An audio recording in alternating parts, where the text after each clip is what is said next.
Guys, അപ്പോൾ ഇതാണ് കേട്ടോ എൻ്റെ ഹെയർ വന്നിട്ട്. എനിക്ക് അത്യാവശ്യത്തിനുള്ളിൽ ഞാൻ നീളമൊക്കെ പണ്ട് ഞാൻ നല്ല വാല് പോലെയൊക്കെ വെട്ടിക്കളഞ്ഞതാണ് കേട്ടോ. പിന്നെ പ്രസവത്തിന് ശേഷമാണ് ഫുള്ള് ഉള്ളും കാര്യങ്ങളൊക്കെ പോയത് കേട്ടോ. അപ്പോൾ പിന്നെ നമ്മളത് നോക്കിയെടുക്കാനായിട്ട് പല ഹോം റെമഡീസും കാര്യങ്ങളൊക്കെ ചെയ്തു. അങ്ങനെയാണ് നമ്മൾ ഉള്ളൊക്കെ വരുത്തിയെടുത്തത് കേട്ടോ. അപ്പം കുറച്ച് ടിപ്സ് ഞാൻ പറഞ്ഞുതരാം. നമുക്ക് ഒരുപാട് കാര്യങ്ങളൊന്നും ചെയ്യേണ്ട കാര്യമില്ല. നമ്മുടെ കയ്യിൽ കഞ്ഞിവെള്ളം ഉണ്ടോ, വീട്ടിൽ ഉലുവയുണ്ടോ, വീട്ടിൽ ചായപ്പൊടി ഉണ്ടോ, വീട്ടിൽ വേപ്പില ഉണ്ടോ, അല്ലെങ്കിൽ വീട്ടിൽ നെല്ലിക്ക നമുക്ക് കടയിൽ നിന്ന് വാങ്ങി നമുക്ക് ഓരോന്നും കഴിക്കുന്നത് നല്ലതാണ്. അപ്പോൾ അതില്ലെന്നുണ്ടെങ്കിൽ അത് ഒഴിവാക്കുന്നത് കൊണ്ടും കുഴപ്പമില്ല കേട്ടോ. ഇത്രയും കാര്യങ്ങൾ മതി. അത് കഞ്ഞിവെള്ളം ഡെയിലി നമ്മുടെ തലയിൽ അപ്ലൈ ചെയ്താൽ മതി. നമുക്ക് ഹെയറിനുള്ള ഏകദേശം പ്രശ്നങ്ങളൊക്കെ മാറും. സവാള ഉണ്ടാവും, സവാള നീര്, ഇതൊക്കെ നമുക്ക് ഇപ്പോൾ ആഴ്ചയിൽ 2 വട്ടം. ഇന്ന് കഞ്ഞിവെള്ളം പുരട്ടി 2 ദിവസം കഴിഞ്ഞ് നമ്മൾ സവാള നീര് പരട്ടുന്നു. പിന്നെ അടുത്ത ആഴ്ച ഇതേ പ്രോസസ്സിന് തന്നെ നമ്മൾ ചെയ്യുന്നു.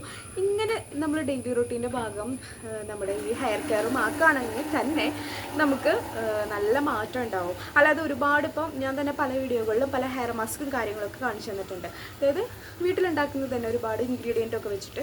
അപ്പോൾ അത്രയും ഇൻഗ്രീഡിയൻസ് ഇല്ലാതെ തന്നെ നമുക്ക് സിമ്പിളായിട്ട് തന്നെ നമ്മുടെ മുടി വളർത്തിയെടുക്കാനും മുടിയുടെ ഉള്ളു വർദ്ധിപ്പിക്കുന്നതിനും ഒക്കെ സാധിക്കുന്നതാണ് ഞാൻ പറഞ്ഞു വരുന്നത്. വീട്ടിൽ വെറും കഞ്ഞിവെള്ളം മാത്രം മതി.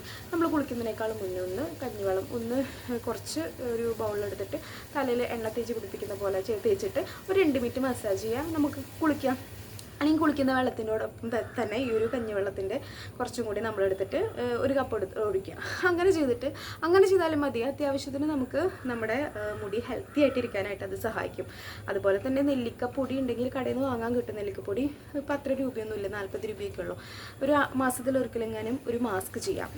അതുപോലെ തന്നെ ഉലുവയുടെ മാസ്ക്, ഉലുവ വെള്ളത്തിലിട്ടിട്ട് ഒന്ന് അരച്ചെടുത്തിട്ട് അതിൻ്റെ മാസ്ക്, അല്ലെങ്കിൽ ആ വെള്ളം തിളപ്പിച്ചിട്ട് ആ വെള്ളം മാത്രം നമുക്ക് തലയിൽ അപ്ലൈ ചെയ്യാം.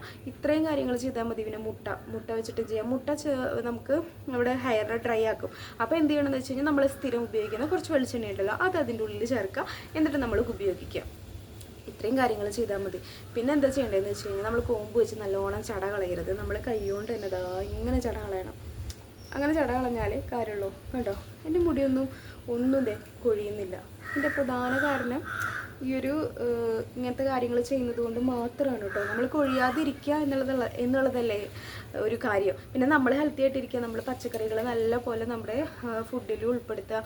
അങ്ങനെയുള്ള കാര്യങ്ങളൊക്കെ ചെയ്താൽ തന്നെ നമുക്ക് നല്ല മാറ്റം ഉണ്ടാവും. നിങ്ങൾ 2 മാസം ഒന്ന് ട്രൈ ചെയ്ത് നോക്കും. ട്രൈ ചെയ്ത് കഴിഞ്ഞാൽ നമുക്ക് നല്ല റിസൾട്ട് കിട്ടുമ്പോൾ നമുക്ക് വീണ്ടും ട്രൈ ചെയ്യാനായിട്ട് തോന്നും. ഇപ്പം ഞാനും ഇങ്ങനെയുള്ള കാര്യങ്ങൾ ട്രൈ ചെയ്താണ് എൻ്റെ ഒരു ഡെയിലി ഒരു ലൈഫിൻ്റെ തന്നെ ഭാഗമായി മാറിയത് തന്നെ എനിക്കതിന് മാറ്റം അറിഞ്ഞതുകൊണ്ട് മാത്രമാണ്. അപ്പോൾ ഒന്ന് ട്രൈ ചെയ്ത് നോക്കൂ. ഇത് സിമ്പിൾ ടിപ്സാണ്. വീട്ടിലെ കഞ്ഞിവെള്ളം, ഉള്ളി, അതുപോലെ ഇപ്പോൾ വെണ്ടക്കായൊക്കെ എന്തെങ്കിലും സാമ്പാർ വെക്കാൻ വാങ്ങുന്നുണ്ടെങ്കിൽ അതിലൊരു വെണ്ടക്കായ എടുക്കുക, ഒന്ന് കുനുകുന അരിഞ്ഞിട്ട് വെള്ളം തിളപ്പിക്കുക. നമ്മളൊരു വെള്ളം തിളപ്പിച്ച് ആ വെള്ളം മാത്രം എടുത്തിട്ട് നമുക്ക് ഒന്ന് മസാജ് ചെയ്യാം. എന്നിട്ടൊരു 15 മിനിറ്റ് കഴിഞ്ഞാൽ കഴുകിക്കളയാം. അല്ലെങ്കിൽ അത് അങ്ങനെ തന്നെ അരച്ചിട്ട് അതൊരു മാസ്കായിട്ട് നമുക്ക് ഉപയോഗിക്കാം. അങ്ങനെ കുറച്ച് നുറുങ്ങ് വിദ്യകൾ ചെയ്താൽ തന്നെ നമുക്ക് ഹെയർ ഉണ്ടാവും. പിന്നെ മുടി എന്ന് സംരക്ഷിക്കുക. പിന്നെ ഇനി നിങ്ങൾ സാധാ വെളിച്ചെണ്ണ പുരട്ടുന്നത് എന്നുണ്ടെങ്കിൽ തന്നെ അത് കുറച്ചൊരു ബൗളിലെടുത്തിട്ട് ഡബിൾ ബോയിൽ ചെയ്യില്ലേ, ഒരു പാത്രത്തിൽ വെള്ളം വെച്ചിട്ട് അതിൻ്റെ മുകളിൽ ഒരു ബൗൾ വെച്ചിട്ട് നമ്മുടെ ഈ കൂട്ടാമ്പിഞ്ഞാണല്ലേ അതന്നെ വെച്ചിട്ട് അതിലേക്ക് കുറച്ച് വെളിച്ചെണ്ണ ഒഴിക്കുക. പിന്നെ നമുക്ക് കുറച്ച് കറിവേപ്പില അതിലിടുക. അല്ലെങ്കിൽ പിന്നെ ഉള്ളിയില്ലേ, ചെറുള്ളി അതിലിട്ടിട്ട് ഒന്ന് ചൂടാക്കി എടുത്തിട്ട് ഒന്ന് തലയിൽ തേച്ച് മസാജ് ചെയ്യുക. ഇതൊരു മാസത്തിൽ 1 തവണയോ 2 തവണയൊക്കെ ചെയ്ത് കഴിഞ്ഞാൽ തന്നെ നമുക്ക് നല്ല പോലെ ഹെയർ ഗ്രോത്ത് ഉണ്ടാവും. അല്ലാതെ ഒരുപാട് സാധനങ്ങൾ വാരിക്കോരി തേക്കണമെന്നൊന്നുമില്ല. നമ്മൾ ഹെയറിനെ കെയർ ചെയ്യുന്നതിനനുസരിച്ചിട്ടിരിക്കും നമ്മുടെ ഹെയർ ഗ്രോത്തും. അപ്പോൾ ഇത്രയും കാര്യം പറയാനാണ് ഇന്നത്തെ വീഡിയോയിൽ വന്നത്. നിങ്ങൾക്ക് ഇഷ്ടപ്പെടുകയാണെങ്കിൽ ഇങ്ങനെ കുഞ്ഞു ടിപ്സ് ഞാൻ പറഞ്ഞു തരുന്നതാണ്. നമുക്ക് അത്രയധികം ചിലവില്ലാത്ത ടിപ്സ്. അപ്പോൾ നിങ്ങൾക്ക് ഇഷ്ടപ്പെടുകയാണെങ്കിൽ ലൈക്ക് ചെയ്യാനും സബ്സ്ക്രൈബ് ചെയ്യാനും ഷെയർ ചെയ്യാനും മറക്കരുത് കേട്ടോ.